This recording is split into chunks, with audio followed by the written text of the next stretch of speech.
gustaría presentarlo a él, a Juan Fernando Bou, desde el coaching educativo, con una frase, como para empezar a tirar un poquito de reflexión, que dice así: sabemos que la sabiduría, el amor y el valor son virtudes esenciales, pero no sabemos si es preferible encontrar un cerebro más capacitado o un corazón más tierno y cariñoso. Martin Gardner. Así que los dejamos pensando, ¿no? Buena frase, buena propuesta, buena enseñanza ahí, y como para empezar a gustar, a degustar la entrevista que tenemos para ofrecerles. Cerebro capacitado, corazón tierno y cariñoso. ¿Será que una de las dos? ¿Será que las dos? Ya veremos qué nos dice nuestro... ¿Cuánto nos falta para eso? Bueno, lo iremos pensando. Juan Fernando Bou, psicólogo y coach, director de Bou Consultores, charla con nosotros. Contamos que fue una entrevista grabada hace unos días, porque es de España, no está en directo, pero bueno, lo tenemos aquí, y gracias desde ya por participar en nuestro programa. Le pedimos a Nico, entonces, ahí va.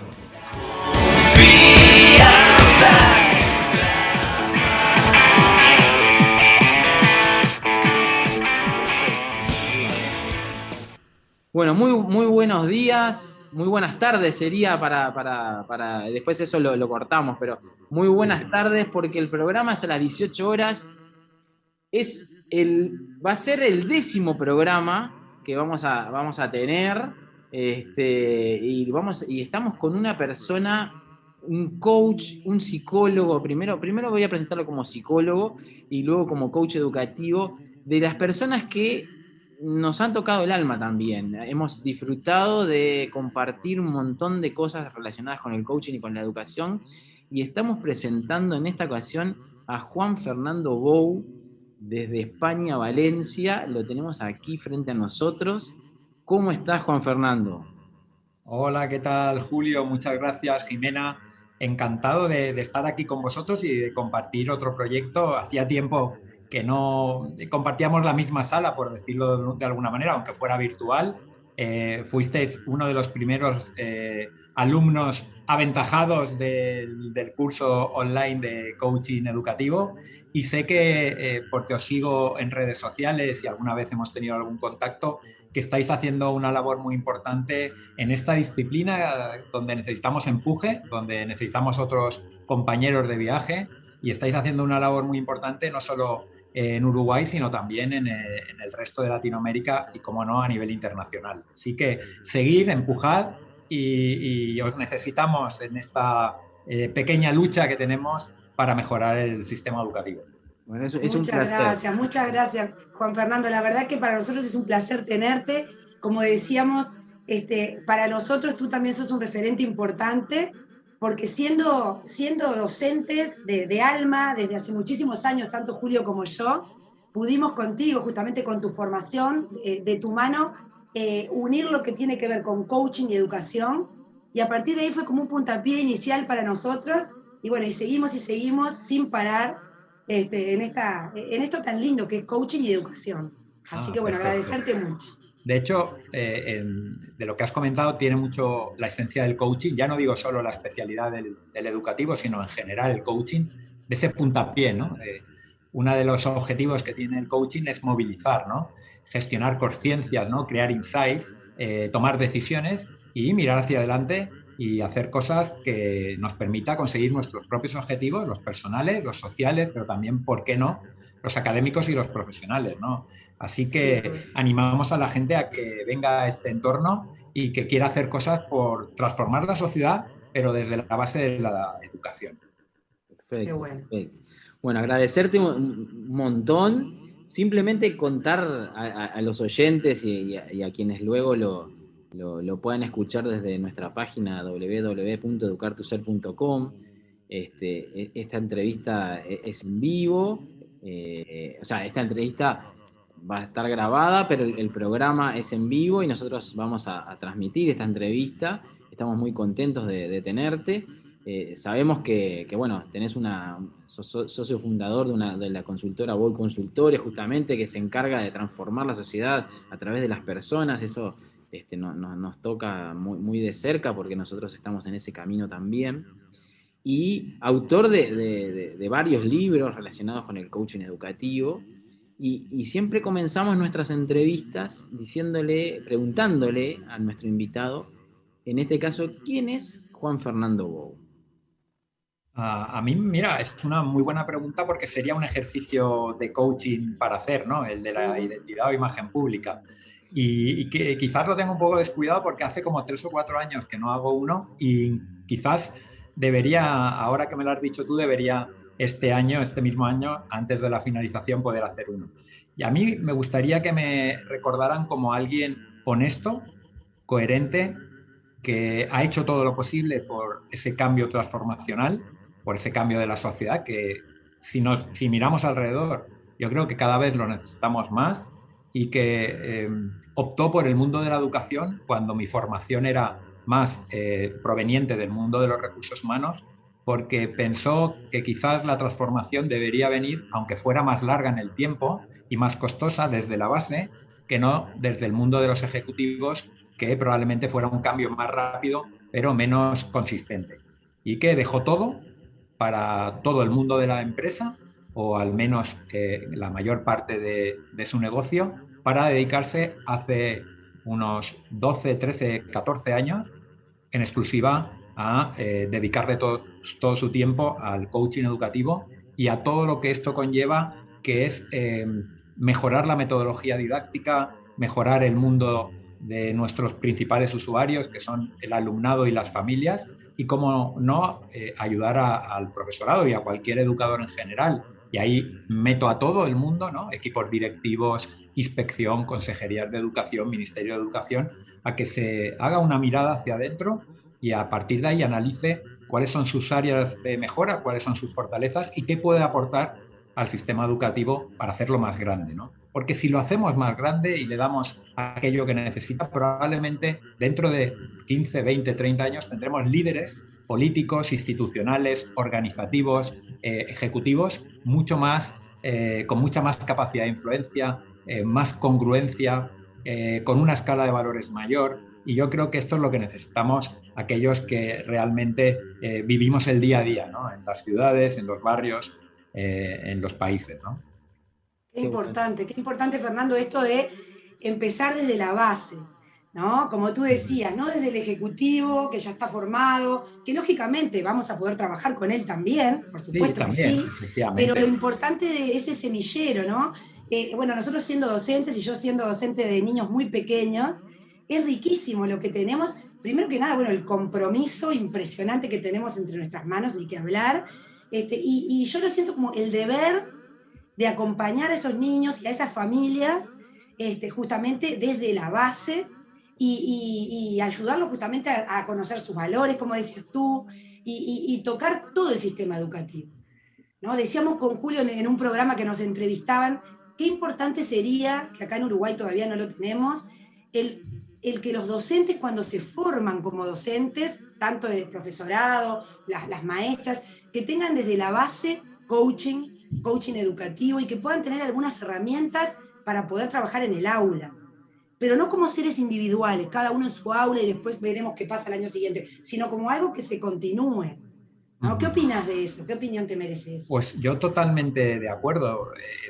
En el camino que ha recorrido el coaching educativo en estos últimos 15 años, desde que creamos la especialidad en torno al 2003, 2004, 2005, por esos años, el gran recorrido, la gran evolución, pienso yo, no sé si estaréis de acuerdo conmigo, es pasar de la individualidad a lo colectivo, ¿no? Porque el coaching en general, si sabéis, claro que lo sabréis, hace 40 años nace en el mundo de lo individual, en el deporte, pero en deportes individuales como el tenis, el golf, y tenemos esa rémora que no nos ayuda en el sistema educativo porque el sistema educativo es ecléctico, es colaborativo, es asociativo, es cooperativo, es holístico. Entonces, en los primeros años yo me encontré con un muro delante donde yo traía a compartir una disciplina individual a un mundo colectivo que yo mismo no entendía muy bien ni que ellos me entendían a mí. Y entonces esa referencia que tú has hecho es necesaria, ¿no? El coaching educativo hoy en día para mí yo lo defino como una metodología didáctica más, o al menos queremos convertirnos en esto, aunque probablemente nos falte un camino por recorrer, sobre todo el camino de la base científica, ¿no? De la creación de de método académico, de la mayor investigación por parte de la gente de la universidad que nos ayude a entender y a poner evidencia en aquello que ya sabemos que funciona empíricamente, porque vosotros que sois educadores, esas herramientas de coaching educativo que habéis ido aprendiendo a lo largo de vuestro camino, la habréis aplicado en el aula o en otras actividades del centro y sabréis que funcionan. Pero necesitamos también la evidencia científica del colectivo científico que nos diga que sí, que funcionan realmente y tienen evidencia de que eso es así, utilizando los grupos experimentales, los grupos control, etc. Entonces, tenemos que desterrar la idea de que el coaching educativo es una disciplina individual para, en el educativo, transformarla en lo colectivo, entenderlo como algo de toda la comunidad educativa. Y ahí ya entra cualquier aspecto y cualquier actividad, ¿no? La actividad del grupo, del equipo directivo que necesita gestionar personas o necesita tener una buena relación con el claustro de profesores y las familias, donde realmente el profesorado, aparte de la parte más aptitudinal, que yo creo que ellos son ya maestros en estos, ¿no? Son excelentes, pero tiene que mejorar también el aspecto más emocional, ¿no? Y ahí es donde entramos nosotros, donde también tenemos que conocer mejor las necesidades del alumnado y a partir de ahí darle unas herramientas, unos recursos, que ahí entre muchas otras técnicas y herramientas entran las de coaching educativo para saciar o para cubrir las necesidades del alumnado. O sea, que hay multitud de micro tareas o microactividades que el coaching educativo puede dar cabida, con lo cual estoy totalmente de acuerdo en lo que has comentado, Jimena, antes, sí. Okay, gracias. Tal cual. Gracias, Juan Fernando. Mirá, sabemos que desde 2005 más o menos, la autoría de un libro, Por la boca muere el pez, ¿verdad? Esta es la que cambia sobre todo mi faceta como escritor, la verdad. La gente, mira, yo no pensaba que ibas a hacer mención a ese libro porque la gente siempre me habla de los libros de coaching educativo y yo les tengo mucho aprecio, la verdad, pero como al de La boca muere el pez, no. También os lo tengo que decir, ¿eh? Estoy seguro de eso, y quizás sea un libro que marcó mucho y dio un puntapié muy grande a todo este camino, ¿no? Y desde ese libro importante que supimos tener en tu curso y compartir contigo, ¿cuál es tu opinión? ¿Cómo ha evolucionado desde ese libro el coaching educativo? Sé que es una pregunta muy, muy amplia, pero ¿cómo ves vos desde ese libro hacia adelante? Yo el coaching educativo, si lo tengo que ver en flashback, no lo reconozco, porque cuando yo, a través del libro Por la boca muere el pez, que es una autobiografía, pero de una manera distinta, ¿no? Más creativa, cuando escribí esto no imaginé ni llegar aquí, a estas fechas, al 2021, a septiembre de 2021, con una evolución tan importante. Jamás lo pensé, porque hemos tenido que sortear muchas cosas, ¿no? Cuando yo entré en el 2005, entendía el coaching desde lo ejecutivo, porque en España no había nada relacionado con educativo. Entonces, yo en el 2000, exactamente en el 2000, hubo un compañero, pero que venía del mundo de los recursos humanos, que me comentó que en sus empresas, que era una consultora de recursos humanos internacional, multinacional, ya estaban recibiendo ellos como directivos sesiones de coaching individual. Entonces me comentó esto y yo dije, esto me puede abrir un nuevo campo y complementar mis estudios de psicología. Entonces ahí empecé a indagar, me pareció impresionante, pero indagué para complementar mi formación de psicólogo como recursos humanos, no para pensar en educación. Lo que pasa es que en ese camino, cuando decidí ya dedicarme profesionalmente al coaching, intenté buscar en España la mejor o una de las mejores formaciones que hubieran, ¿no? Y en este caso esa formación se encontraba en Madrid, que tuve que hacer una formación durante 9 meses, un curso escolar de septiembre a junio, y en el tránsito de ir recibiendo inputs de lo que era el coaching, el executive coach, el coaching ejecutivo, es cuando decidí, digo, qué maravilla de herramientas, de recursos para aplicarlas al mundo educativo. que es lo que realmente me gusta a mí, porque yo, aunque no había sido aún docente, sí que había participado en másters de posgrado como formador en universidades, pero no como docente, que sí que luego tuve dijéramos, 2 o 3 años que estuve haciendo algún tema, alguna sustitución como docente, pero ya ahí vi la luz, se me encendió la luz y dije, esto tengo que conectarlo de alguna manera con la educación.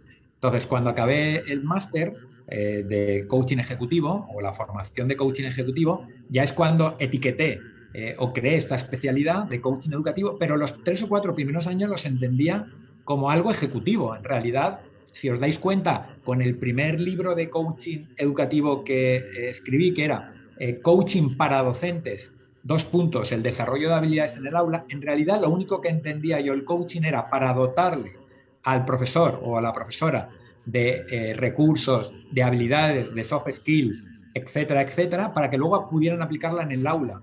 No me había preocupado, incluso ya no solo en el aula, o sea, del fuera del aula no me lo había ni planteado, ni la relación con las familias, ni la relación entre compañeros, ni con el equipo directivo, solo para, dijéramos, ser otra persona dentro del aula. Dentro del aula.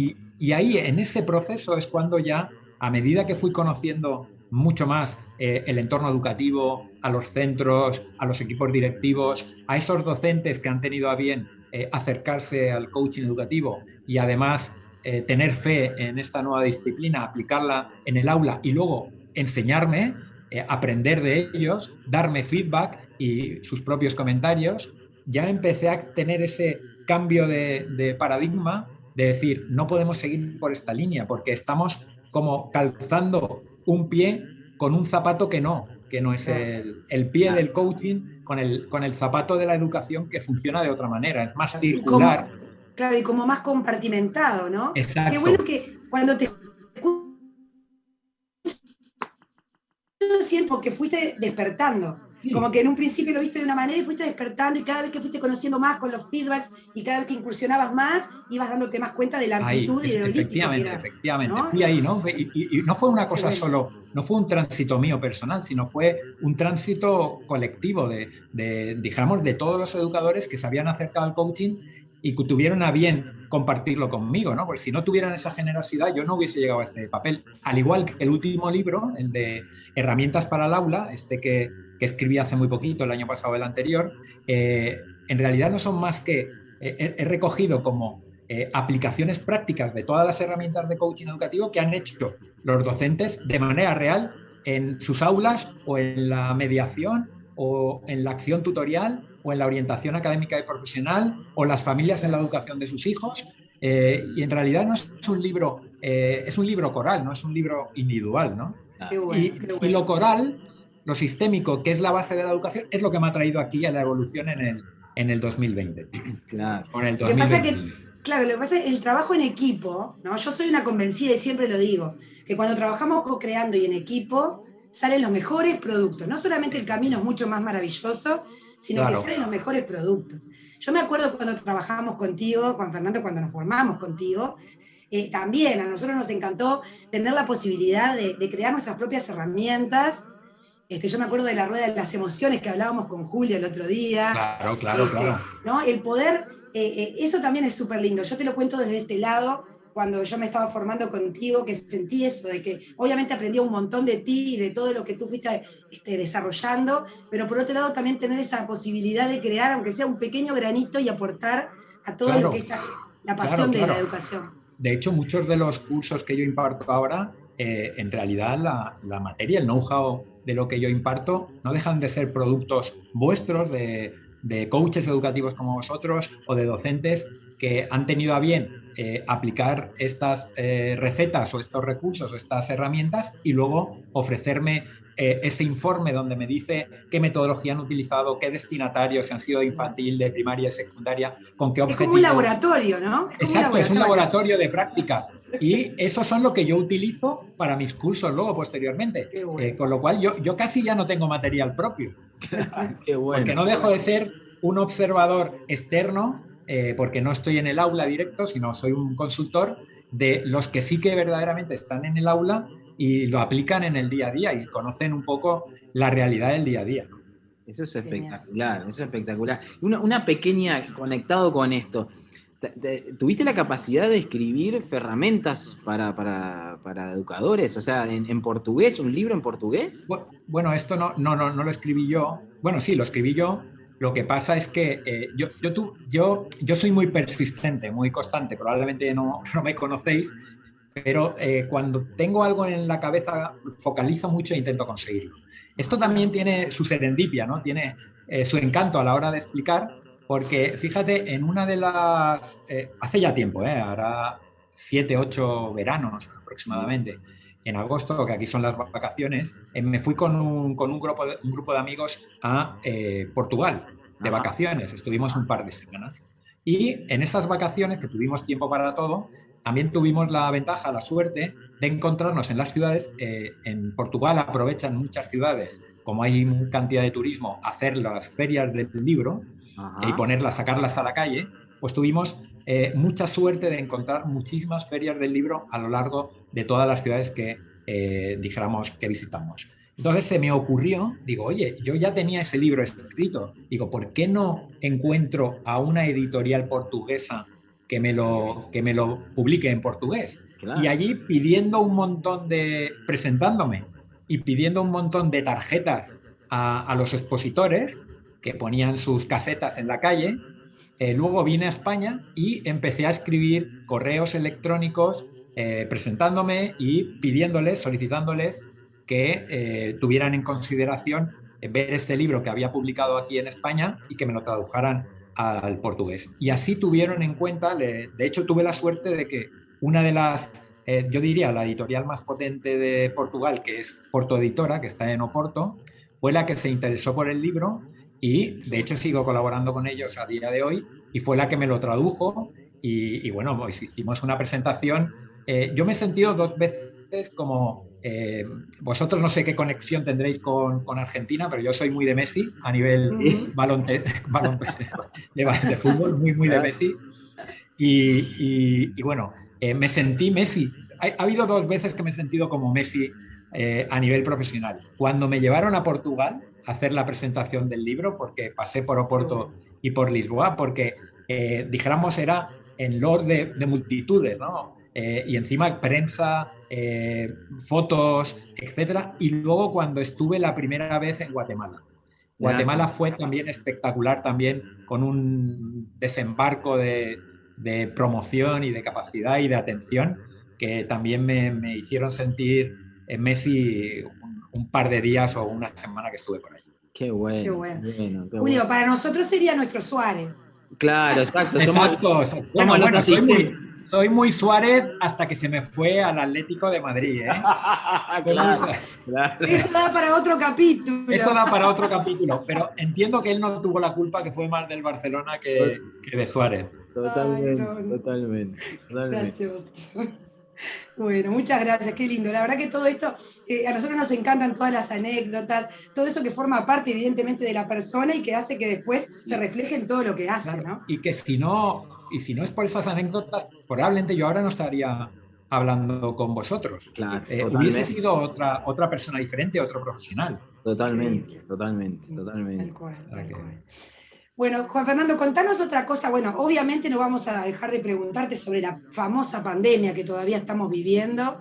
Y contanos un poquito, ¿cómo te parece que ha afectado esta pandemia a esta transformación que querés darle al sistema educativo y que venimos entre todos tratando de aportar granito a granito? ¿Cómo ves que ha afectado al día de hoy? Evidentemente, la pandemia a nivel mundial y en todos los niveles, sanitario, social, de salud, económico y por lo tanto educativo, ha afectado negativamente en muchos niveles. Ahora bien, sobre todo en el tema emocional, ¿no? Una de las solicitudes que más recibo para impartir cursos es el curso que tengo de inteligencia emocional o uno que diseñé ahora para la pandemia de recursos emocionales para el profesorado tras el COVID-19, ¿no? Porque necesitan de esos recursos, ya no solo para ellos, que también, porque pueden que hayan perdido algún familiar cercano, o incluso para su alumnado, que sí que puede haber tenido alguna pérdida en la familia. Por lo tanto, necesitan recursos para aplacar o para prevenir esos posibles conflictos o trastornos mentales que pueden surgir. Porque también se han visto afectados a nivel de psiquiatría esos índices, ¿no?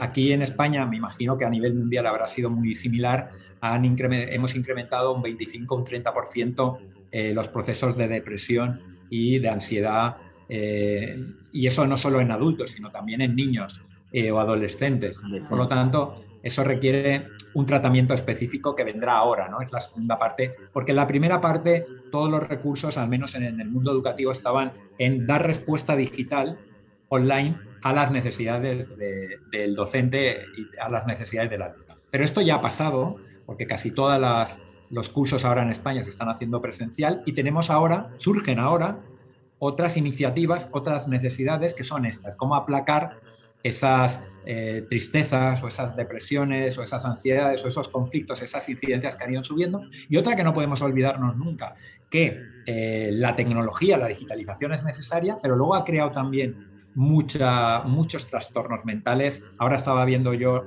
las noticias aquí, el primer caso en España de tratamiento de una alumna adolescente, estamos hablando de 13, 14 años, por dependencia, adicción al Fortnite, al juego este. Claro, sí, claro. Pues, han tenido que ingresarlo. Ahora, estoy hablando de una noticia reciente, de ayer, antes de ayer, han tenido que ingresarlo en un hospital, en la unidad de psiquiatría, porque no salía de su casa, no se alimentaba, y lo han tenido, ahora están en tratamiento.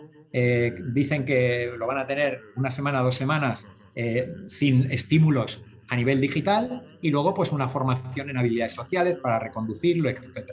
Lo que os quiero decir con esto es que también las adicciones, sobre todo digitales, a las tablets, a los ordenadores, pero también, que esto es muy preocupante, a los juegos online, a las apuestas online, han subido en torno también a un 30, un 35%.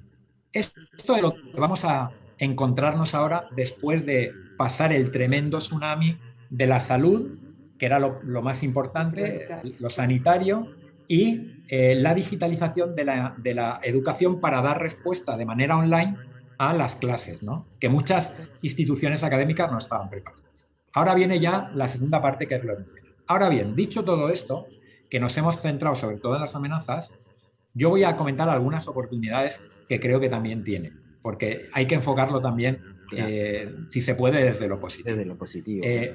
Lo positivo también ha sido la otra vista del vaso. El vaso se puede ver medio lleno, medio vacío, que es que cualquier organización educativa hoy en día, en el periodo de 1 año y medio en el que estamos en pandemia, ha hecho todo el trabajo digital que hubiese necesitado durante 5. O sea, en 1 año y medio hemos avanzado, que además era necesario, que probablemente ya sabíamos que deberíamos avanzar, pero que ante esta situación de presión lo hemos tenido que hacer en menor tiempo. Lo hubiésemos conseguido igual, pero en el 2025, probablemente. Claro. Pues lo hemos conseguido en el 21.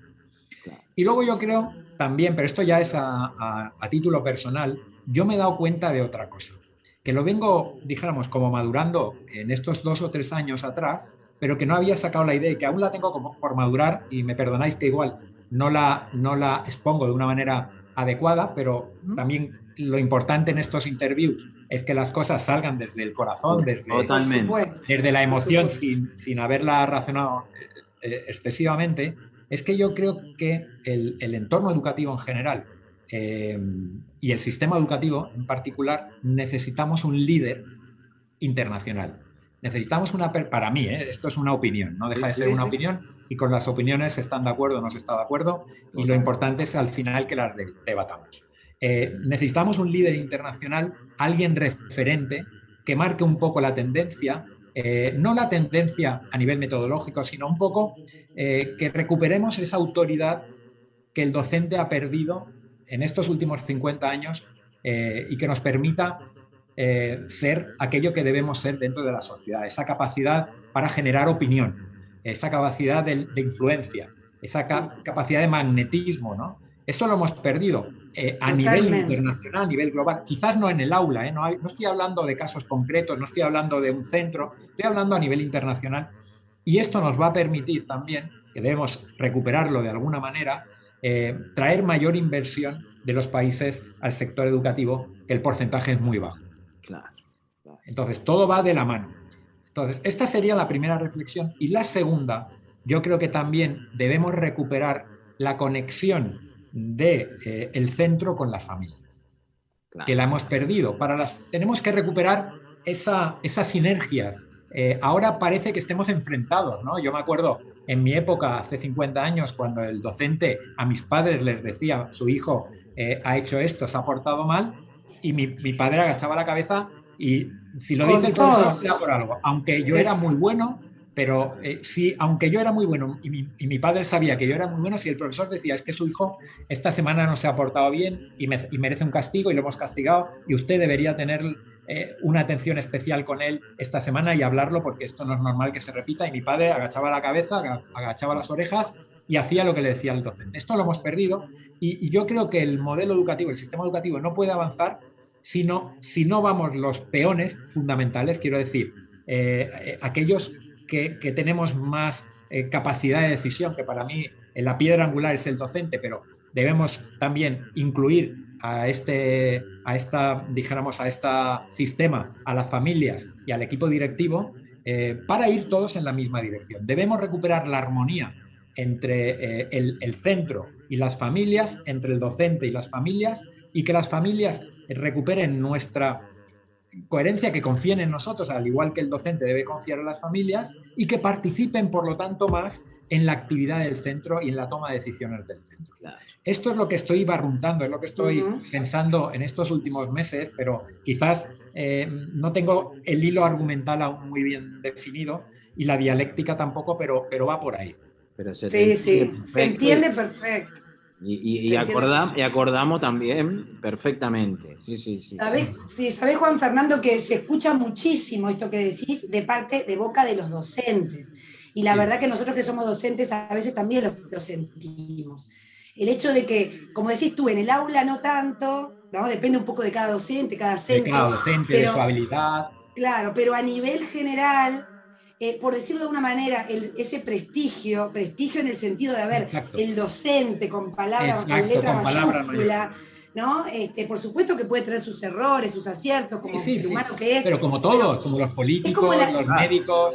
La figura docente es lo que ha caído bastante. Y por otro lado, lo que tú decías también, comparto totalmente el tema de que la familia es fundamental y que no hay que tener miedo, porque a veces con esto de, bueno, hasta dónde se deja pasar a la familia o no pasar a puertas adentro, a veces está ese miedo de que, ay, no, pero que la familia pueda incidir o tomar determinadas decisiones que no correspondan. Y en realidad cada uno tiene su rol. Entonces, que el padre sea padre, que la familia sea familia y aporte desde su lugar, es fundamental. Y retomar esa palabra, para nosotros, otra que es fundamental, que es la confianza. La confianza del docente hacia la familia, de la familia hacia el docente, o sea, de cada actor, de los alumnos al profesor. O sea, esa confianza tiene que estar... Es fundamental. O sea, yo creo que debemos hacer un trabajo a varios niveles. El trabajo al nivel de centro, que es recuperar la confianza entre los distintos actores, pero luego debemos pensar más hacia arriba, que quizás hay muchos docentes que son reacios, porque me dicen, ya, pero es que no necesitamos un líder a nivel internacional ni un líder tal, y porque ya somos líderes nosotros en el aula, ya, pero es que luego en cualquier decisión que se tome a nivel internacional, a nivel mundial, tú no vas a estar. Tenemos que ser más corporativistas, porque a mí me gustaría estar en las decisiones mundiales que se tomen y que haya parte del profesorado, de los docentes o de la institución académica en la toma de decisiones, que sea potente, que sea un clúster más, ¿no? ¿Cómo le llaman esto en Estados Unidos?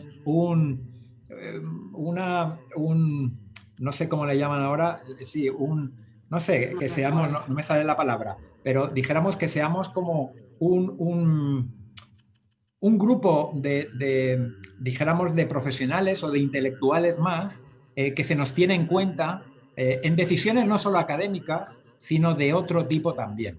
Claro. Y toca también lo que tiene que ver con el valor del trabajo también. El valor de trabajo como valor, pero también el valor de trabajo en lo que tiene que ver a la economía, a la remuneración. Hay un montón de aspectos que están tocados también, ¿no? Entonces yo creo que mientras no consigamos esto, sí, vamos a poder poner paños calientes y tal, pero no vamos a conseguir la verdadera transformación. Entonces, a partir de ahí, yo creo que independientemente necesitamos también ser líderes nosotros en nuestra aula, ¿no? Eso quiere decir que mejoramos nuestras habilidades y conectamos mucho más con el alumnado y con nosotros mismos, ¿no? Pero luego tenemos que tener algo superior que nos ayude un poco a visibilizar nuestra función a otros niveles y en otros entornos, ¿no? Quiero decir, que educación participe del entorno de la ciencia o de la investigación, que educación participe de la economía, que educación participe de la política, de otros sectores o entornos donde también deberíamos estar representados. Y esto es lo que nos falta. Es fundamental, es fundamental. La verdad que sí. La verdad que sí, la verdad que sí. Eso va a ser muy complicado, eso va a ser difícil. No es cuestión de un día ni de dos. Probablemente esto no lo veamos nosotros. Pero bueno, al menos hay que levantar la voz para que la gente se dé cuenta que ese es el camino a largo plazo, ¿vale? Luego debemos estar trabajando en el corto, en el medio y en el largo. Claro. Nosotros igual nos dedicaremos al corto, pero en la medida de nuestra capacidad de influencia, ¿por qué no marcar también la trayectoria hacia el largo plazo? Claro.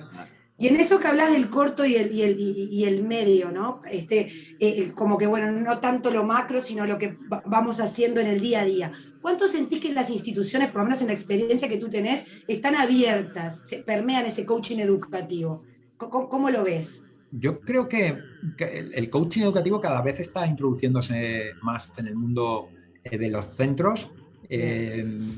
Hombre, yo sí que es verdad que los primeros años, yo creo que por desconocimiento, la gente como que estaba muy loca y que quería conocer qué es el coaching y te llamaba y tal. Ahora quizás esto no se ha producido, pero hoy en día realmente lo que se hace con mucha más calidad, con más intensidad, con más coherencia, saben lo que quieren, te piden lo que quieren y por lo tanto tú además actúas mucho más fino en esas necesidades para cumplir los objetivos. Yo creo que estamos en un buen momento. Quiero decir, es reconocido, tenemos que seguir construyendo cosas y consiguiendo cosas a corto plazo, como dices tú, Jimena, que es un poco, dijéramos, esa capacidad de crear un rol del coach educativo. Por eso vosotros me conocéis bien y por eso me habéis presentado inicialmente antes como psicólogo, como coach, porque yo esto lo comento en muchas de mis intervenciones, y no es porque, dijéramos, no crea que el coaching educativo no tiene su importancia, sino es que no tenemos ese rol institucional, esta certificación institucional que deberíamos ir intentando conseguir, ya esto sí que a corto plazo. Quiero decir, que el Ministerio de Educación de determinados países nos permitan definirnos a nosotros mismos como coaches educativos y establecer un perfil de lo que debe ser un coach educativo, que las universidades, que ya la mayoría de ellas tienen formación en posgrado de coaching educativo, creen o vayan metiendo alguna asignatura de coaching educativo en alguna formación de licenciatura o de grado, como magisterio, como tal, que algunas las tienen, pero no hay en exceso.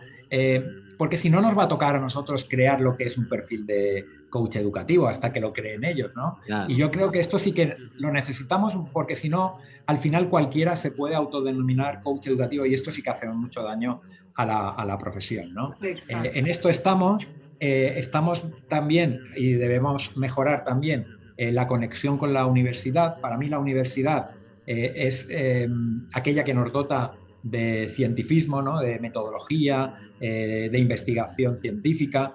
Y yo creo que la universidad ya está abriendo las puertas al coaching educativo, ya lo está haciendo desde hace 2 o 3 años. Y luego otra cosa que a corto plazo creo que sería necesario conseguir, pero que también yo creo que se está consiguiendo ya en un 50 o un 60%, al menos aquí en España, es que los equipos directivos de los centros educativos dejen de ser profesores y se conviertan a la labor, sobre todo de los centros privados o concertados. No hablo de los públicos, porque los públicos tienen otra concepción. Entiendo que tienen otra función, aunque para mí deberían hacerlo igual, pero ya dependen de la decisión política, de la decisión institucional, cosa que los privados y concertados no lo dependen tanto. Los privados y concertados en España ya están entendiendo que el director de un centro no es un profesor que asume algunas tareas administrativas. Es algo más. Es alguien que tiene que proyectar el centro hacia el futuro, que tiene que establecer un plan estratégico a todos los niveles, a nivel de marketing, a nivel de metodología didáctica, a nivel institucional, a nivel de relaciones con otros centros o instituciones académicas. Por lo tanto, tiene tantas cosas que hacer que no le da tiempo. Un líder. Exacto. Lo que pasa es que yo esto que lo comento, hay gente que es reacia, yo lo comento mucho en las formaciones que tengo con los equipos directivos, y lo que me dicen como intentando, como justificando la postura de algunos que aún cogen alguna clase, es que dicen que no quieren perder el toque a los alumnos, ¿no? Y a lo que pasa por el centro. Digo, pero ¿tú crees que, por ejemplo, el director general, el CEO del, no sé, de qué empresa tenéis allí fuerte, del Banco de Uruguay, está en la ventanilla de una sucursal algunas horas para ver el trato con el cliente cómo es? No, tiene otras herramientas para determinar cuál es la visión del cliente. No necesita estar en la ventanilla 3 o 4 horas al día o 3 o 4 horas a la semana. Él ya tiene otras, dijéramos, otra información que le llega para poder saber lo que opina el mercado, el cliente, etcétera, etcétera, para poder tomar decisiones. Pues tú tampoco. Claro. Pero bueno, hay gente que, claro, que es tan vocacional y tiene esa actitud que dice, es que yo no me puedo desapegar de mis alumnos, no me puedo desapegar de mi asignatura. Pues no has entendido hacia dónde va el mercado. Claro. Yo les tengo mucho cariño, yo les tengo mucho cariño porque sé que coger esa función a veces cuesta, ¿no? Pero ya te digo yo que esto no va a suceder como lo que os he dicho antes de conseguir la coherencia y conseguir el liderazgo internacional a nivel educativo, pero en 3, 4, 5 años la mayoría de los directores de centro van a tener que ocuparse solo de eso porque no les va a quedar tiempo para más. Tal cual. Qué interesante, la verdad. Muchas gracias, Fernando. Sí, la verdad que espectacular. Sabemos porque... Ya me he acordado de la palabra, Julio. Un lobby. Un lobby. Claro, un lobby, exacto. Está bien, tenés razón. Lobby, no, estaba yo ahí dándole vueltas a la cabeza. Qué rabia que da. Da rabia, que no. Hasta que no salió antes de que te fueras. Bien. Menos mal, porque yo me hubiese quedado peor todavía. Sabemos, Juan Fernando, de la historia de Rómulo. Y sabemos lo que ocurrió desde su traslado a Valencia y la famosa estereotipia que tenía Rómulo.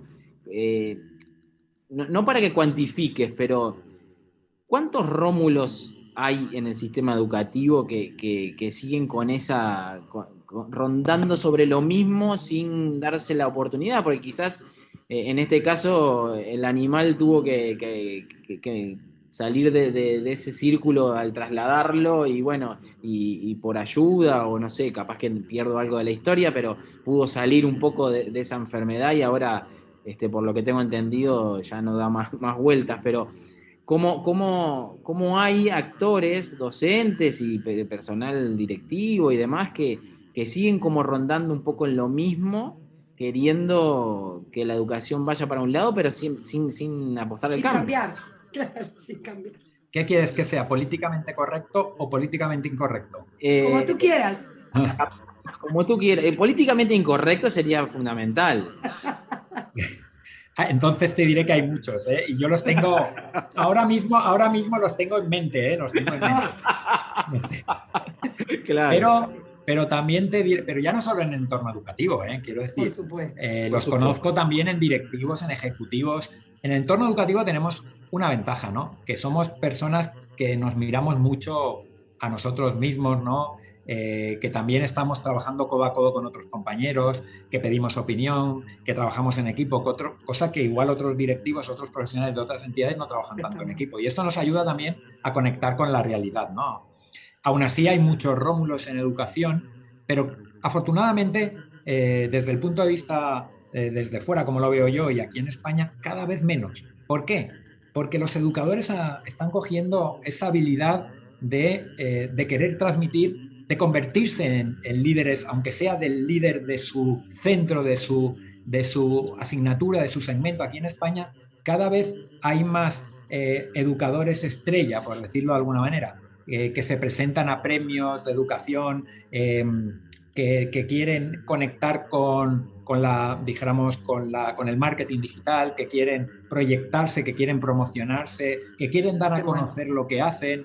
Entonces esto es muy bueno para ellos y para el resto, porque esto les impide estar en el círculo vicioso de Rómulo. Tienen que innovar, tienen que crear, tienen que estar constantemente, si quieren seguir siendo esas personas referentes para el mundo de la educación, tienen que seguir explotando la creatividad, la innovación, las metodologías activas, y eso también creo que son como anclajes hacia el futuro, ¿no? Que nos llevan a otros o les llevan a otros a pensar que eso también es factible y que una educación diferente es necesaria. Sobre todo, evidentemente, son más jóvenes que no más mayores. Los mayores quizás son los más Rómulos también, y yo los entiendo, ¿no? Porque más personas que tradicionales, llevan claro. más tradicionales, más conservadoras, ellos consideran que su manera de entender la educación les ha ido bien y por qué cambiarla, ¿no? De coger el libro, de explicar de una manera deductiva antes que inductiva, de no utilizar el aprendizaje basado en proyectos, ni lo cooperativo, ni el coaching educativo. ¿Para qué, no? Ellos te preguntan para qué si obtenías buenos resultados con sus propios métodos, ¿no? Pero quizás yo creo que están más pensando ya en el final de su carrera que no en el principio, ¿no? Y yo los entiendo perfectamente y creo que hay que ensalzarlos también porque han hecho una labor muy importante en esos 30 o 40 años de experiencia y de expertise y de dedicación a la educación. Y por lo tanto, quizás haya que dejarles descansar, pero los demás tenemos que hacer otra cosa distinta, ¿no? Y si de alguno de estos Rómulos mayores logramos que deje de andar el círculo, perfecto. Y si no, no pasa nada porque yo creo que han dado todo lo que tenían que dar por el mundo educativo. Pero sí que es verdad que considero a los docentes hoy en día como más estrellas del rock, ¿no? Al menos aquí en España, ¿no? Con eso de las redes sociales se quieren promocionar, que la gente los conozca, invierten sus trabajos en las redes, evidentemente manteniendo la confidencialidad y todo esto, ¿no? Haciéndolo muy bien, se presentan a concursos y yo creo que esto está cambiando el panorama y también, al igual que he dicho con los equipos directivos, en 5 o 6 años esto va a dar un paso agigantado en la nueva metodología, en la digitalización de la educación, en la transformación de las aulas, en esos proyectos que llamo yo de clases Google, ¿no? Al estilo Google, en el cambio también del entorno educativo que es necesario, de los recreos, de las zonas verdes, en los espacios de recreo, en los intercambios. Salir del aula. Salir del aula. Yo creo que esto lo vamos a ver rápidamente en 4 o 5 años, ¿no? Esto de aquí yo creo que fue a raíz de que uno de los profesores españoles aquí en España hace 4 o 5 años, César Bona, estuvo o se quedó dentro de los 10 primeros del Global Prize Awards, esto de los premios más importantes de educación, ¿no? Y yo creo que a raíz de ahí la gente vio que se podían hacer cosas diferentes y ha querido seguirlo, ¿no? Y ha querido implementar esas mismas cosas y también hacer cosas diferentes y promocionarse, ver en red. Y yo creo que esto va a ser muy positivo. Qué bueno, qué bueno. La verdad que hay esperanza, eso es lo bueno. Hay esperanza, siempre hay esperanza. Eso es lo importante. Qué lindo todo lo que estamos conversando y cuánto material y cuánta experiencia nos estás compartiendo para poder seguir adelante. Nosotros, la verdad que sí. Y respetando mucho tu tiempo, porque en realidad hemos estado remetidos en lo que nos compartes. Siempre llegamos casi al final con una particularidad que Jime te va a plantear ahí. Muy bien, muy bien. No, queríamos 2 cositas antes de despedirnos. Obviamente agradecerte muchísimo y tirarte esta pregunta que nos parece fundamental, es si tenés algo que no te hayamos preguntado que te gustaría compartir con los oyentes. Algo que no me habéis preguntado y que me gustaría que me preguntarais. Exacto. Pues sí, me gustaría que me preguntarais, pues principalmente, cómo me gustaría que fuera el coaching educativo dentro de 10 años. Bien. A ver, contanos. ¿Cómo te gustaría que fuera el coaching educativo dentro de 10 años o 15? Aunque puede ser más onírico que otra cosa, pero me gustaría que fuera que hubiera una carrera de coaching educativo, una licenciatura, un grado, como queramos llamarlo. Por lo tanto, que el Ministerio de Educación ya hubiese definido el perfil de lo que debe ser un coach educativo. Me gustaría, a su vez, que hubiera un máster de coaching educativo de prestigio a nivel internacional, que hubiera un congreso propio de coaching educativo, porque hubiera muchísimos investigadores que quisieran exponer sus trabajos, sus investigaciones, sus artículos científicos. Y me gustaría también que hubiésemos empezado a crear esa semilla o a crear esa semilla de cambio en la sociedad, no solo en el entorno educativo, que ya lo hubiésemos conseguido con esto que os estoy contando, y luego también que hubiese llegado a otras zonas que aún no está llegando, más orientales, a Asia, por ejemplo, que yo creo que es momento ya de volcarnos hacia allí, ¿no? Porque en el entorno más de Europa, de América, Norteamérica y de la zona más de anglosajona ya ha llegado, de hecho ya lleva mucho tiempo, pero quizás nos falta por descubrir, ¿no? Y por, dijéramos, conectar o compartir todo esto que hemos hecho en estos últimos 15 años con Asia, con China, con Japón, con esta zona que yo creo que también les podría venir muy bien. Qué bueno, qué bueno, qué bueno. Que así sea. Que así sea, efectivamente. Y que nosotros lo veamos rápido. También, por supuesto. Bien, bien. Genial. Bueno, y la última, Julio, te la dejo a vos, la del honor. Bueno, el honor, vale, vamos. ¿Qué mensaje le dejarías a los oyentes y a las personas que van a disfrutar de esta conversación que a nosotros nos encantó, Juan Fernando, y bueno, ya de paso agradecerte nuevamente? ¿Qué mensaje le dejarías a esas personas?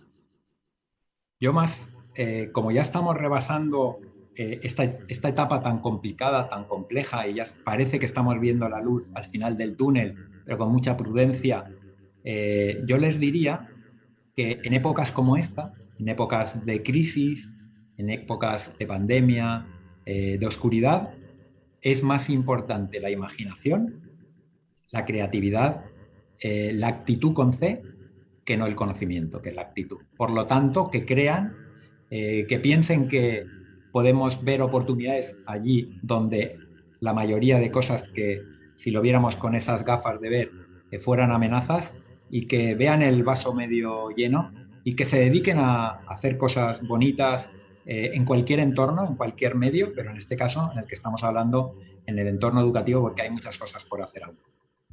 Qué bueno. Qué bueno, bueno. Un aplauso así, enorme. Muchas gracias. Súper agradecido. Y siempre, la verdad que tú y tus coterráneos tienen algo que a nosotros nos emociona, y bueno, queremos agradecerte este rato que se alargó un poco porque fue muy interesante. Que va, se me ha hecho corto. Pensaba que habían pasado 15 minutos o 20 minutos. Lo disfrutamos muchísimo, lo disfrutamos muchísimo. Sí. Te agradecemos, tu paso por nada nos va a parar, y bueno, seguiremos construyendo, sobre todo para ese deseo tuyo de que es el nuestro también, de poder visualizar un coaching educativo ya más consolidado, quizás lo más rápido posible, pero bueno, dentro de 10 años ya instalado con todo lo que tú dijiste. Ojalá, ojalá. Gracias por sembrar esa semillita en nosotros, que la verdad que para nosotros fue muy importante. Y a ver si eso lo hablamos, lo conversamos delante de un vino en enero, cuando vengáis a Valencia, España. Exactamente. Dios quiera, sí. Muchas gracias, Juan Fernando. Te mandamos un gran abrazo y te agradecemos mucho. Hasta pronto. Gracias por todo. Y seguir igual. Gracias igualmente. Chau, chau. Gracias, hasta luego.